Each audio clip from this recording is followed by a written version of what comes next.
Bon, je me suis fait engueuler parce que à un moment donné, il y a Loki qui est passé pas très très méchant, à 20%, et malgré le skin, il avait la jambe qui pliait, je suis désolé frérot, j'ai pas fait exprès, des fois, tu sais, le côté algérien en moi, le sonne, mais si, tu vois, tu te souviens de moi, c'est de l'amour. Plus un combat plus serré si on veut. C'est faux, bien sûr, je le défense. T'es pas un vrai algérien, je te descends pas. Faut pas dire ça, tu peux pas dire ça, tu peux faire algérien. Là, je dis Allahu Akbar, et je saute dans l'eau. À peine j'ai touché l'eau. Moi, je nage comme une clé à molette, je goule. Salut les amis, c'est Abdel de Blade Medjedou. Eh oui, vous m'aurez reconnu. Je suis dans la cage, épisode 2. Hein. Ah, je sais, depuis que je passe sur Netflix, la vie a changé. Vous êtes fou ou quoi? C'est toujours la même galère, la même misère. On galère, on rame. C'est pas moi la star. Moi, je suis personne. La vraie star, c'est Malvin. D'accord? Donc, on jette ces lunettes de merde. Et aujourd'hui, on va continuer un nouvel épisode de Better Talk with Abdel. On va faire un débrief de l'épisode 2. D'accord? J'espère que vous avez aimé le premier. Et si vous n'avez pas aimé le premier, bah, allez le regarder puis aimez-le. Apprenez à l'aimer et partagez, likez et supportez. D'accord? Donc, je vous fais un débrief, comme dans l'épisode 1, où je revois un peu tout l'épisode avec vous, je coupe des séquences, et après, je vous parle des scènes de combat, de ce que je pense, et de ce qui aurait pu être peut-être différent. Je donne un œil professionnel. Mais c'est spécial, parce que cet épisode, c'est là où il y a ouais, ça castagne, là, il y a du ça, il y a du vrai, ça, il y a un gars dedans dans les premières 10 minutes, là, il est chaud. Donc, on va commencer dans des premiers épisodes. On a notre gentil Taylor qui, un coup de fil tombé, boum, le GOAT l'appelle, the greatest of all time. Eh ouais, ça parle anglais, rappelle-toi le premier épisode. George Rush Saint-Pierre lui dit de venir à Montréal. Et c'est là où l'épisode 2 va démarrer. Alors, tu vas quoi? On va devant la statue de Georges, la statue qui n'est pas à Montréal, mais elle est à Saint-Isidore, exactement en fait dans un ville natal. C'est la première fois que je vois quelqu'un qui a sa propre statue. Et en fait, on a Georges qui rencontre Taylor et qui se présente, et bien sûr, euh, il l'emmène dans sa base secrète. Vous l'aurez bien compris, c'est pas une base secrète, pas une vraie base secrète, mais ça aurait pu être une sacrée vraie base secrète parce que elle est tellement bien pensée de la part de Frank, qui a eu cette idée de fou et isolé. Puis c'est vrai que c'est en fait on peut reconnaître ça comme à l'époque où tu sais Rocky devait partir dans un espèce de chalet loin pour combattre Drago. Donc on va faire référence à ça et George l'amène avec lui dans sa base secrète et le son il tue quand même.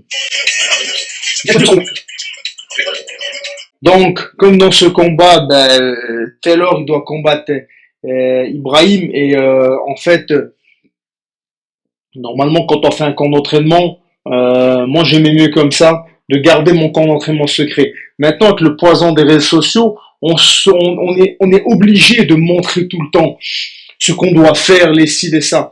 Je préfère garder ça un peu à la un peu discretos, montrer un tout petit peu, montrer vraiment la pointe de l'iceberg. Mais tout le travail et le talent qu'il y a en dessous ne se voit pas. Et le jour du combat, tu défonces tout et c'est très surprenant ce sera très surprenant pour ton adversaire. L'accent français de George est divin. Et c'est parce que ceux qui le connaissent savent qu'il parle québécois, mais c'est normal. La série est en France, donc l'accent français de George est quand même bon. Il est quand même bon. C'est un bon acteur. Hein. Le première fois que j'ai vu ce chalet et que j'ai vu avec le lac, j'ai fait waouh, c'est quoi ce truc? Waouh, ils ont mis une cage au bord. C'était vraiment, c'est vraiment, c'était vraiment réalistique, puis c'était très bien. Ça aurait pu être une base secrète d'entraînement, ça aurait pu être le chalet privé de George, mais c'était vraiment super bien pensé, en tout cas la déco et tout, c'était sublime. Ah, oui, Firas, qui est l'un des plus grands coachs de MMA au monde, qui a des centaines et des centaines et des centaines et des centaines de combattants, de combats UFC qu'il a coaché. Donc, ça fait de lui l'un des meilleurs coachs au monde et incroyable coach. C'est le gars que t'aimerais avoir dans ton coin quand t'es dans la merde, mais quand tout va bien, et surtout quand t'es dans la merde, t'aimerais l'avoir avec toi, parce que tu verras que ses conseils sont ultra précieux. Merci, mon ami, mes partenaires d'entraînement. Non. Abdel de Blade Benjedoub. Ah oui. Il sera prêt. Tu crois quoi? Bien sûr, il sera prêt, il s'entraîne avec nous. Donc, bien sûr qu'il sera prêt, tonton. Je vais vous expliquer un peu les scènes de combat et comment c'est un peu pas compliqué, mais c'est délicat de travailler avec un acteur. Toutefois, quand on travaille avec un partenaire d'entraînement avec lequel on a l'habitude de travailler, moi, un de mes partenaires d'entraînement les plus avec lequel je vous dirais que je m'exprimais beaucoup, c'était Francis Carmon. Francis Carmon qui était top 10 à 185 livres à l'époque à l'UFC. Vétéran UFC, vétéran Bellator, en France, tout le monde le connaît. Francis, c'était mon partenaire le plus dur, mais le meilleur. Parce qu'à la fin, on pouvait aller se taper comme des chiens, mais on se faisait jamais mal. Oui, on se faisait mal, on se défonçait la gueule, mais pour nous, c'était normal. On faisait des 5-6 rounds, puis c'était la guerre. Francis, c'était mon meilleur partenaire ever, et vous voyez, donc, quand on travaille avec des scènes d'action, donc on a dû comme répéter, moi, comme se synchroniser, moi et Malvin, on va dire Taylor, se synchroniser sur les scènes de combat, parce que il s'est pas entraîné avec moi, déjà. Ce n'est pas un combattant à la base. Il fait du combat, même s'il a baigné un peu dedans, parce que son papa a été combattant, fait encore du jiu-jitsu. J'ai regardé, il m'en a beaucoup parlé, puis ça c'était vraiment, et ça lui tenait beaucoup à cœur. Et ce qui se passe, c'est que quand quand il s'est entraîné même en fait à Paris, ben là tu viens à Montréal. Montréal qui est Tristar. Écoutez, tu viens t'entraîner avec Firas Zahabi qui est l'un des meilleurs grappleurs. De meilleurs grappleurs que t'aies jamais vu un entraîneur grappleur. T'entraînes avec un striker de fou comme moi. Tu sais, toutes les personnes qui me connaissent, je veux pas me jeter des fleurs, mais les gens qui me connaissent très bien, les combattants à l'UFC, pas à l'UFC, pour te dire, Kenny, c'est quoi mon niveau de striking. Donc, c'est sûr certain que tu viens de taper un autre niveau, il y a un niveau différent, en fait, de ce que tu as vu. Et donc, j'ai dû le guider. C'est comme une danse. J'ai dû le guider à travers les combinaisons. Donc, hors caméra, on devait se danser ensemble, en fait, chorégraphier, en fait, tous les mouvements. Je peux pas lui faire trop, je suis beaucoup plus lourd que lui. Je dois faire attention à mes gestes pour pas le blesser parce que moi, j'ai l'habitude de me faire défoncer, j'ai l'habitude d'être cogné, etc. Lui, non, moins. Donc, je dois faire attention à pas le blesser, également pas me blesser parce qu'il y a des choses que lequel je peux pas faire. Également, par exemple, s'il panique sur un mouvement qui fait un mouvement, on va dire, pas exprès ou quoi, ben, moi, j'ai l'expérience nécessaire pour absorber ce mouvement et travailler avec. Donc, on a dû vraiment travailler là-dessus et être vraiment synchronisé là-dessus. Donc là, on regarde le combat. Ça a été répété. Il n'y avait pas de chorégraphie, on va dire, toute préparée. Ça a été vraiment créé sur place. On a vraiment fait en sorte que ça soit le plus naturel, soit des combos. Donc, par exemple, le bam bam, step, kick, tout ça, on le tourne pour que ça soit de plus en plus fluide. Mais comme j'ai dit à Taylor, Malvin, je lui dis, suis le mouvement, tu tapes, je tape, tu tapes, je tape. Tape, moi je vais contrer derrière et on accélérera au fur et à mesure. Et on la refait jusqu'à ce que ça soit plus fluide. Mais on essaie toujours de refaire les mêmes choses comme ça, on fait moins d'erreurs. Et après, je lui t'inquiète pas, quand moi je vais attaquer le takedown, je vais boum, te mettre, mais je vais vraiment faire en sorte de t'amener au sol, mais ça va pas paraître fort. Ça peut paraître fort, mais c'est doucement. Alors que normalement, un vrai combat, ou même à l'entraînement, bam, je peux t'éclater vraiment par terre. Là, quand même, faut le déposer en douceur, le petit. Je peux pas, tranquille, tu vois.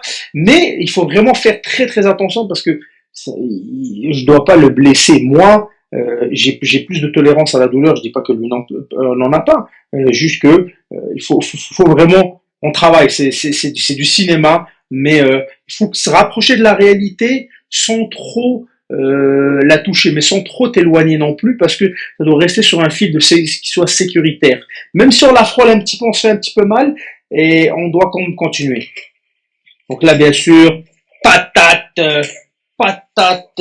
lève-toi, je suis obligé de faire de la provocation, et ça, au fur et à mesure, en fait, Franck, ce qui est shout out à Franck, vraiment big up à Franck, parce que de ce côté-là, Franck, ce qui s'est passé, c'est que il voulait entendre beaucoup nos histoires de quand on faisait les camps, etc. Et il y a une scène qui, dommage, n'a pas été là. Moi, je mets pas de casque. Et je racontais que pour le combat de Georges contre Bespin, Christophe Midou, qui est le mentor de Georges, Christophe, qui est légendaire, Christophe Midou, venez me voir, ça va, ça va. Je dis, ouais, ça va. Il me dit, ouais, mets pas de casque. Je dis, non, alors, il me dit, mets pas de casque, t'as raison, défonce-le. Il allait voir Georges, il lui disait, hey Georges, il met pas de casque, hein, t'as vu, il te respecte pas. Et il foutait la merde, fait que dans le sparring, c'était très électrique. Et c'est exactement, à un moment donné, t'as une scène, c'est, moi, est-ce qu'elle est pas dedans, où Taylor est fatigué, puis Georges l'attrape, hey, lui dit, t'as vu, il te respecte même pas, il met même pas de casque.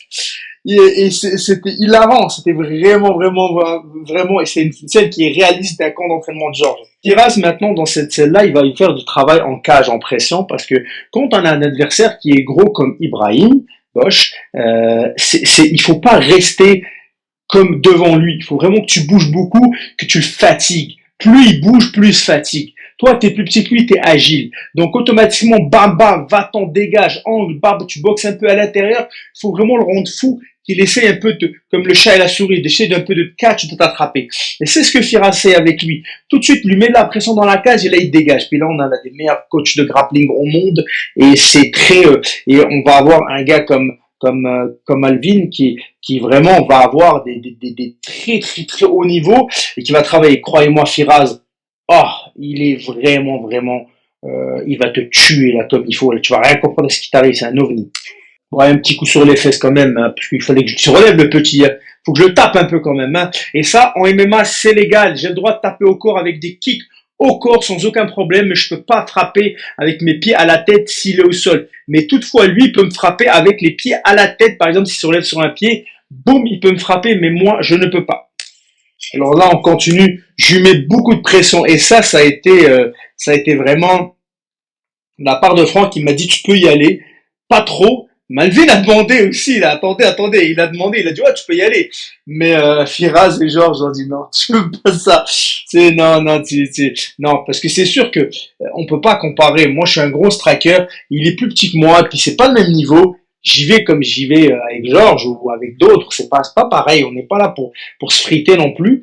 Et c'était ce qui est marrant, c'est que vous savez quand on tourne on tourne de plusieurs angles. Donc des fois la fin était tournée au début, le début était tourné à la fin, puis c'est un puzzle, puis à la fin un puzzle, puis à la fin en fait il le mixe. Puis la scène où en fait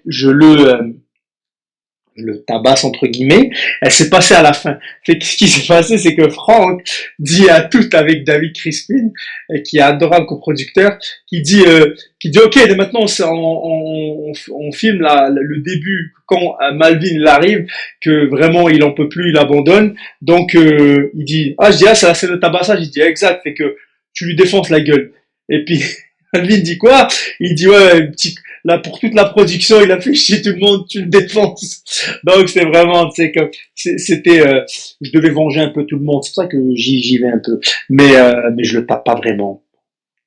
Bon, je me suis fait engueuler parce que à un moment donné il y a Loki qui est passé pas très méchant à 20%, et malgré Mskin il avait la jambe qui pliait. Je suis désolé frérot, j'ai pas fait exprès, des fois le côté algérien en moi le sonne, mais si, tu vois, tu te souviens de moi, c'est de l'amour.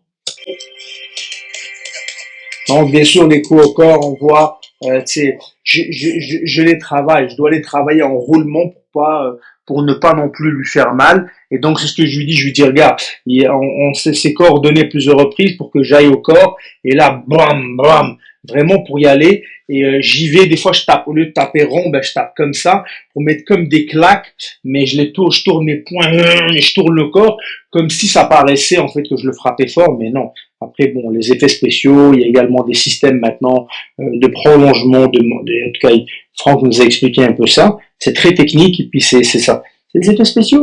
Alors qu'on change le plan de match. On a besoin de notre approche. Vraiment.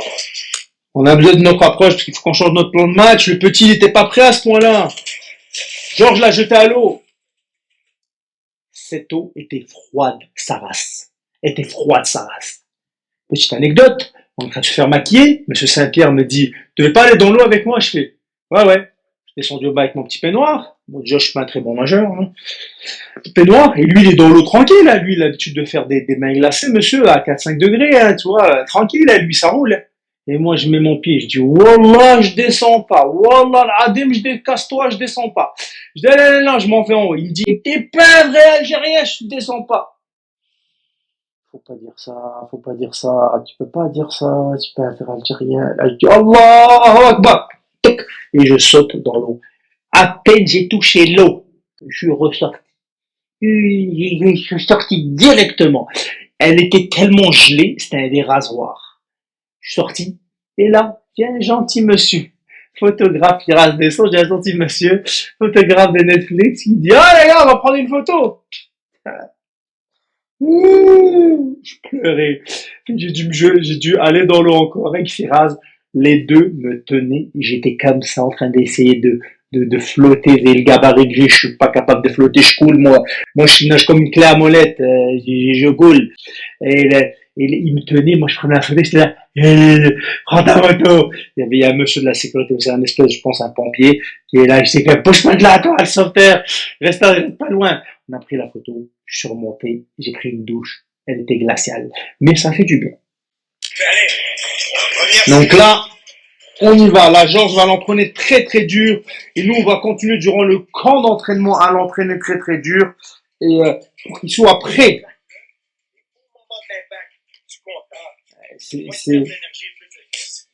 Georges l'entraîne, Georges va l'entraîner beaucoup, et puis il va lui apprendre des tips, des conseils, il va lui donner des conseils très précis que lui utilise de son jab, de son double leg, de sa pression, et ça c'est, quand t'as la chance de travailler avec l'un des plus grands combattants de tous les temps, là, c'est des pépites à chaque seconde. Et ça, Georges, je vous jure que c'est un des meilleurs trucs qu'il faisait, parce que Georges est tranquille, puis il te met une jab, il provoque, tu vas répondre, boum, il descend. Et lui, c'est Air Canada. Il t'emmène au sol, merci, bonsoir. Et ensuite, tu pries pour te relever, tu te relèveras jamais. Allez, et pas 3 fois champion du monde pour rien, hein. Bref, il n'y a que lui qui arrive à le faire aussi bien, on le voit pas. Superman punch de la gauche, enchaîné avec le low kick du droit, Superman punch de la droite, low kick interne, ou bam, aller chercher un takedown. Il est fabuleux dans ces combos-là.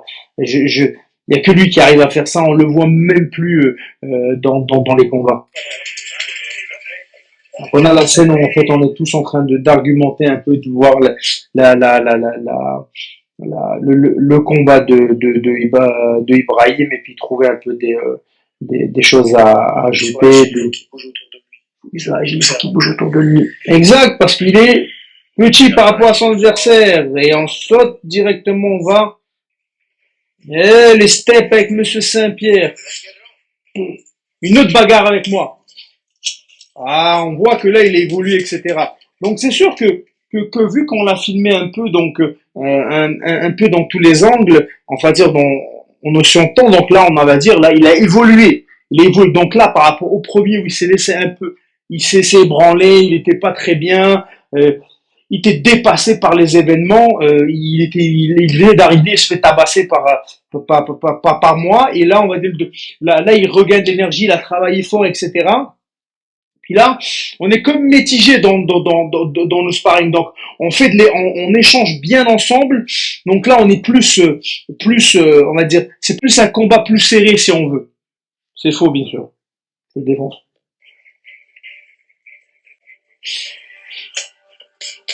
Les push kicks, là, on se contre beaucoup. Il bouge, on va se contrer. Exact. Je vais louper un peu. Bien sûr, le réseau, sur les réseaux sociaux, etc. Ça y va. Donc là, il évolue beaucoup. Oh là, carrément, les coups de pied, pam, pam, ciseaux, carrément. Je vais t'attraper, moi, tu vas voir. Mais bien sûr, ça y est, donc là, on est obligé, moi, je suis obligé de restreindre un peu plus ma technique pour pouvoir le laisser plus s'exprimer parce qu'il évolue. C'est normal. Donc tout ça se coordonne. Et on le refait, on le refait, on le refait jusqu'à que, tu sais, par exemple, des fois il va venir lui trop en avant, et moi je sors le coup, et des fois je peux pas le rattraper le coup. Quand on a quelqu'un avec qui a moins d'expérience, des fois, ben, moi je rattrape tous les coups, je fais tout ce qu'il faut, mais des fois malheureusement, on veut pas que la personne elle soit blessée, comme dans ce cas. Et puis il avance trop, puis là tu peux plus rattraper le coup, c'est fini, il peut plus, ça peut faire des chaos, ça peut faire des blessures, donc c'est pour ça qu'il faut vraiment être préparé là-dessus. C'est ce qu'on a fait. Puis là il y va, il travaille fort, il s'entraîne fort, Monsieur Saint-Pierre l'entraîne au Ground and Pound. Donc on arrive à un moment donné à une scène, les amis, où c'est une scène c'est une scène où on fait du corps à corps, parce qu'il va combattre quelqu'un qui fait beaucoup ça, du corps à corps, dans le pied dans un pneu. Cette technique de boxe, en fait, est utilisée il y a longtemps. Donc on y va parce qu'on accepte le corps à corps. On peut pas sortir du pneu. On est là, corps à corps, bam bam, on y va. Et à un moment donné, on fait Franck, parce qu'on tournait, il vient dans la cage, il nous dit les gars, on tourne de la péloche pour de la péloche, là ça va pas. Et je dis écoute, ouais, il y a tel combo. C'est vrai que je travaille avec Malvin beaucoup en fait sur des combos avec des protège-pieds et en fait où il vient sort sur les low kicks qui doit sortir sur les ongles. Quand on a quelqu'un par exemple qui veut absolument vous attraper, qui va dans l'affrontement fait plus proche, mais il faut travailler sur les ongles. Donc bam bam, sortir sur un low kick externe et dégager. Et c'est ça en fait ce qu'on a fait avec. Et on a fait que Georges, c'est comme si Georges en fait nous le faisait. Et cette fameuse technique en fait du pneu, je reviens à ça, c'est que vu que Franck nous a dit ça, je dis bah écoute, il y a ça, c'est pas nouveau, c'est pas inventé aujourd'hui, mais je pense que c'est bon pour le faire. Franck me dit bon, mais sinon on va le faire là-bas. Et ce qui était cool, c'est qu'on l'a fait sur le bord. Et petite anecdote, donc je dois vraiment coordonner ça avec Malvin parce que je dois vraiment le tranchant en fait c'est sur l'eau mais c'est non seulement l'équilibre mais en plus de ça on se frappe et on doit laisser de l'espace pour que la caméra voit Georges. Donc ça c'était un peu comme il fallait travailler et en plus je dois travailler parce que je dois laisser plus travailler lui que moi. Donc lui donne 3 coups, moi j'en donne 2, il en donne 2, j'en donne 1, donc pour que ça paraisse plus, il travaille plus fort, il y va, il en veut, et là on voit l'évolution, sa progression dans son camp d'entraînement ici. Et là j'ai passé directement à oh là là, ouais. Là on a le dernier sparring là. Là ça va trop vite pour moi, il a évolué, il va vite, il me tabasse, il va trop vite pour moi, il a vraiment évolué, ça il faut vraiment l'absorber. C'était difficile à un moment donné parce que ce qui se passe c'est que Firas Georges lui dit tu peux y aller sur lui, t'inquiète pas, il est capable de prendre, mais Franck est venu, il dit ouais ça va pas, c'est juste que il te fait rien. Il me dit vraiment il faut que t'arrives à travailler à la Rocky, genre tu dandines vers l'arrière, et c'est difficile parce que c'est pas trop mon style, mais dandines vers l'arrière, puis là t'acceptes un peu que tu te fais un peu tabasser, t'es ébranlé et tu es là, mais c'est dur de jouer soi-même dans le cinéma ou dans un film ou dans une série. Et là donc on se coordonne bien, tout va bien, je l'ai évolué, il continue sa lancée, là ça va, là les combos qu'il a travaillé sont là, oh là là, et là on a dans toute la série, le budget a été dans cette scène-là où moi je tape. Je tape pas. J'ai compris, je tape pas. C'est mal au cœur de taper. Mais c'est de l'acting, c'est du cinéma, il faut faire ça, les émotions, etc. Et aussi, petite histoire, c'est dur de faire ce arm triangle choke avec avec des gros gants. C'est difficile parce que on t'est serré, tu rentres les petits gants, les 4 onces. Là, on a des 16, 11 dans les mains. C'est difficile. Donc, à un moment donné, en fait, je pousse le coude de Malvin, je le pousse à l'intérieur pour que le sang ne passe plus. Donc, automatiquement, moi, mon extension ne passe plus, fait que je suis plus rouge, je sens plus l'étranglement, ça paraît mieux à la caméra, etc. Puis là, je tape. Oh, jamais. Fou, toi, tonton. Arrête pas. Donc là, on est content pour lui. C'est un travail d'équipe aussi, malgré l'adversité, malgré tout. on est là et on est content pour lui parce qu'on a mis beaucoup de travail et on est tous heureux. Il est prêt. Oh, même Monsieur Ariel Elwani, c'est vrai. Donc là, il retourne dans son club. J'y vais directement dans les scènes de combat et je vais vous montrer ça. Un salto en arrière dès le début du combat, c'est dangereux. Il y en a qui l'ont fait et ils se sont blessés. Il y en a qui le font. Il y en a qui le font. On a même vu des gars sauter au-dessus de la cage à la fin du combat, puis il y a la chute qui part. Et on y va pour le combat de Taylor contre Ibrahim. Non, même le casting, il est lourd, hein, vous êtes d'accord? Donc, dans ce combat, comme on voit ça. Donc, il n'y a pas de touche, ça peut arriver, c'est pas grave. Donc, comme on a dit, il y a beaucoup de pression, en fait, de la part, donc ça, c'est normal. Un gars plus petit que toi, tu vas en pression, de toute façon, Ibrahim veut le finir le plus vite possible. Il va contre la cage, il y va des coups au corps. C'est ce qu'on avait déjà, c'est ce qu'on avait déjà, en fait. Et en fait, ce qu'on avait déjà prévu, en fait, il va lui mettre la pression dessus. Et là, Taylor prend un peu des coups et ensuite il enchaîne en fait avec la technique que Firas lui a prise, comment dégager de la cage. Tu vois, donc ça c'est normal. Il bloque les bras, il prend de la distance parce qu'il ne veut absolument pas être proche de lui. Donc ça c'est normal. Ça c'est normal, c'est exactement le but du camp d'entraînement qu'on a fait. Donc quand t'as un gars aussi lourd comme ça qui frappe, il est plus bas, c'est normal que Ibra, beaucoup vont te dire que ça par contre c'est un détail technique. Quand t'as quelqu'un plus petit que toi, si tu restes trop grand pour lui, qu'est-ce qu'il fait au niveau du MMA?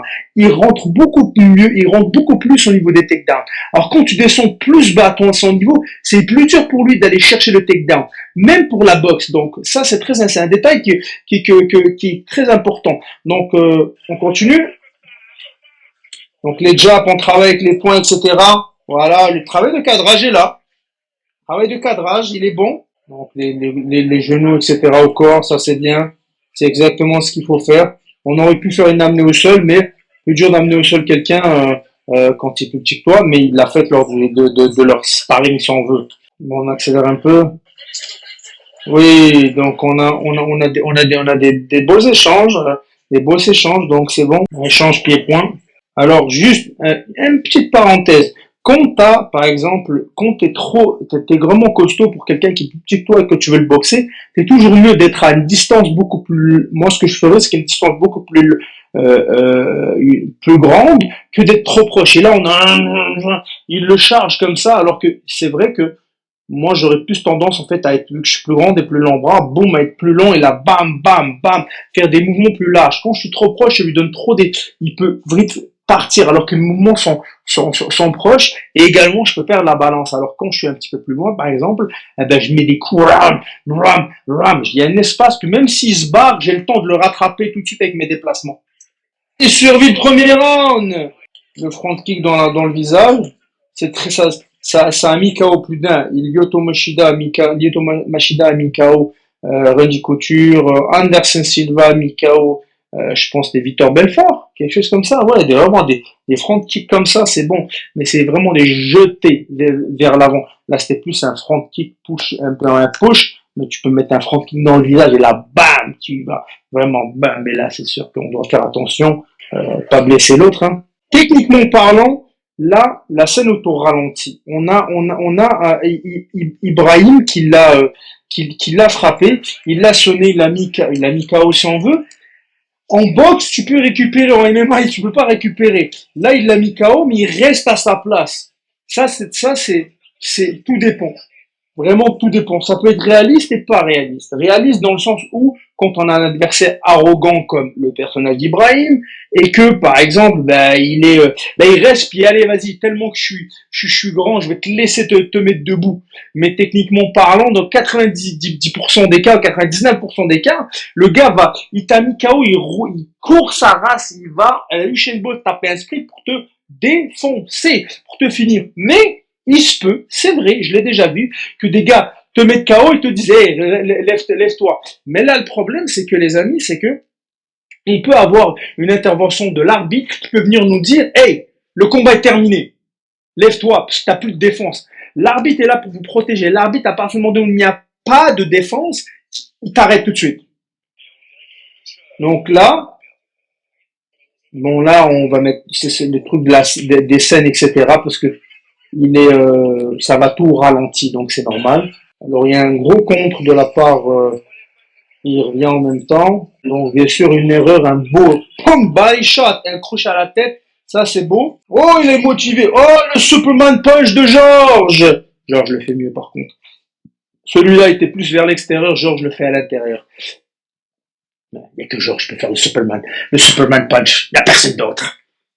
Même avec une AI, il peut pas reproduire Superman punch de George, quand même. Donc là, il va le chercher au sol. C'est osé sur quelqu'un de très gros comme ça, parce que c'est vraiment gros, il t'écrase avec son poids, c'est difficile. C'est beaucoup d'échanges de boxe, là. Ça, c'est beau, c'est beaucoup d'échanges de boxe, et c'est vraiment, c'est beaucoup d'échanges de boxe, ce qui est bien. Il essaye d'enchaîner avec des coups de pied, etc. Donc ça travaille. J'aurais pas fait des coups au corps comme ça, ouverts, parce que je sais jamais ce qui se passe dans ces combinaisons-là. Body shot, ok. Là on y va avec un body lock, ok, pour le mettre au sol. Ok, c'est très derrière la tête, derrière la derrière la tête, ça c'est illégal. Par contre, on a Ibra qui le prend. Il est comme ça c'est illégal. Tu peux être comme ça, ici c'est illégal. Tu peux faire ça, mais là on le voit que ça tape. Alors des fois on peut voir qu'il tape ici sur le côté, ça va. Passe derrière les oreilles ici, tout ça c'est illégal. Là il est sur le côté. Le genou au corps, c'est très légal. Comme je dis, tu as le droit en fait au sol de mettre des soccer kicks dans la côte ou genou au corps, c'est légal. Une single leg, on attaque sur le troisième round avec une single leg. La tête est un petit peu basse, c'est dangereux parce que la tête est un petit peu basse. En fait, quand je vais le chercher, parce que je peux pousser la tête et puis c'est fini, je suis sorti de là. Il faut vraiment avoir la tête très très haute et vraiment avoir le dos très droit pour aller la chercher, le single leg. Donc, et quand tu vas chercher une single leg, en fait, à la cage, en fait, elle te sert de deuxième chaise. Donc, c'est une chaise. Donc, vu qu'une jambe a été enlevée du sol, il me reste une fondation qui est mon autre jambe. Mais si je m'assois à la cage, c'est comme une chaise. Donc là, avec les coups de coude au-dessus, mais ça, par exemple, c'est illégal. Il n'y a que maintenant l'UFC qui les a rendus. À la base, c'est illégal. Derrière la tête en plus. Donc ça, c'est encore plus illégal. À l'UFC, John Jones, la seule non-contest défaite, il n'a pas perdu. C'est, je pense, Malhammer, quelque chose comme ça. C'est ça. Il met des 12-60, 6, 12, 6, 6, 12, peu importe. Il met des coups de coude comme ça et au corps, je pense. Hein. Et ça, c'est une disqualification. Donc là, apparemment, non, mais normalement, c'est une disqualification. Ça, c'est un coup qui est ultra dangereux. Surtout sur le baguette. Et là, c'est la nuque en plus. C'est bon, la gestion de la cage est quand même bonne parce que on a beaucoup de monde qui vont faire exprès dans le monde du cinéma, qui vont laisser en fait, ils vont danser un peu autour. Mais là, la gestion de la cage, donc vraiment aller fermer les angles. Des belles combos de notre Taylor au corps, un spin back fist, et là il y va, donc Monsieur Ibra est par terre, et là on y va comme ça, donc c'est sûr que là ça c'est bien, là, oh, c'est un détail qui est bon, le genou vers l'intérieur, donc pas le genou, quand le genou d'Ibra il est là, en fait il vient pas par l'extérieur, parce que sinon il peut se lever et lui partir par là, et ce qu'il fait c'est qu'il lui met le genou ici devant, comme ça, il peut pas, s'il se lève, s'il va du côté là, il continue à le frapper, s'il va du côté là-bas, il lui bloque les mouvements également et il rentre en fait dans un body lock ou une prise au corps. Et ça finit comme ça. Ça finit comme ça, c'est génial. Ça finit comme ça, fait que c'est bon. C'est vraiment, ils finissent sur embrouille pour embrouille.